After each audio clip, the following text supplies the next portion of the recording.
Bolangizga muzqaymoq berish xavfli emas, agar shu bir qoidani bilsangiz. Issiq kunlarda muzqaymoqni hamma yaxshi ko'radi, ayniqsa bolajonlar. Lekin ko'pchilik ota-onalarda bir xil savol bor. Bola muzqaymoq yesa tomog'i og'rib qolmaydimi? Aslida tomoq og'rig'iga faqat muzqaymoqning o'zi sabab bo'lavermaydi. Juda sovuq mahsulot iste'mol qilinganda tomoqdagi qon tomirlari vaqtincha torayishi mumkin. Bu holat tomoq shilliq qavatining himoya faoliyatini qisqa muddatga susaytiradi va ayrim insonlarda tomoqni sezgirroq holatga olib keladi. Natijada organizmda avvaldan mavjud bo'lgan virus yoki bakteriyalar faollashishi osonlashib, tomoqda noqulaylik yoki og'riq paydo bo'lishi mumkin. Ayniqsa, immunitet past bo'lsa, tomoq tez shamollaydigan bo'lsa.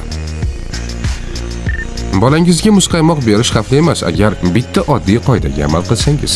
Muzqaymoq iste'mol qilgandan keyin iliq suv yoki iliq choy ichish tavsiya etiladi. Iliq ichimlik tomoqni yumshatadi, qon aylanishini yaxshilaydi, shilliq qavat himoyasini tiklashga yordam beradi. Tibbiyot 103 rasmiy kanalimizga obuna bo'ling.